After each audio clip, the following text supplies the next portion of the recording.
Welcome back, Kevin's Mobile Repair. The 2013 Lexus ES350. We're doing a drive belt. That right there is your belt tensioner. So taking a belt off is not that big of a problem. Putting it back on is so much more fun. For whatever reason, Toyota likes to have that really long throw belt tensioner, and you need a lot of torque room in order to get it. There's not enough underneath, so everything has to be done up top.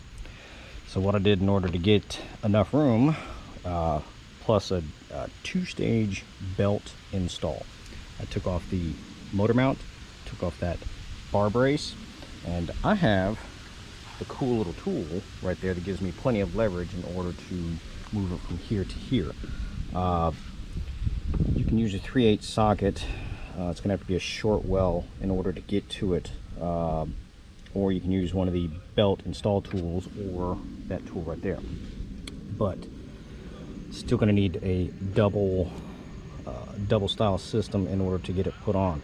So I put on everything on the belt except for that idler pulley right there. That pulley right there has no grooves in it, so it can slip right on. But what I did was I left the alternator side of the belt off, left that idler pulley side off, put the tensioner in full retract as far as it'll go, which was up against the firewall, put everything on, slipped it over the belt tensioner, or slipped it over the alternator, let go of the belt tension, readjust it to back over here so I could get more leverage and more pull, and then pull it the rest of the way, and then I could slip it onto that idler pulley right there.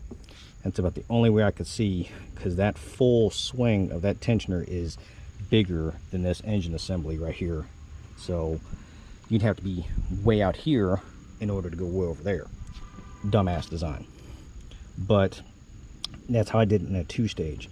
Tensioner, retract it back all the way over against the firewall, put the belt on the alternator, let go of the tension, readjust it to start back over, just like tightening up a bolt, retract it back against the firewall again, and then I can slip it onto that idler pulley right there, and then everything fits on just nice and snug.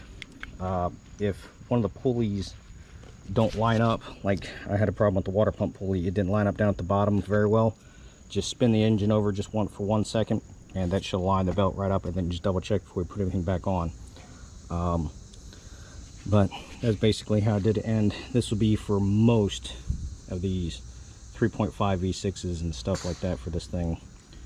Gotta love how they have some of their engineering on there. And that is a 14mm bolt tensioner. Any questions, comments, please feel free to let me know.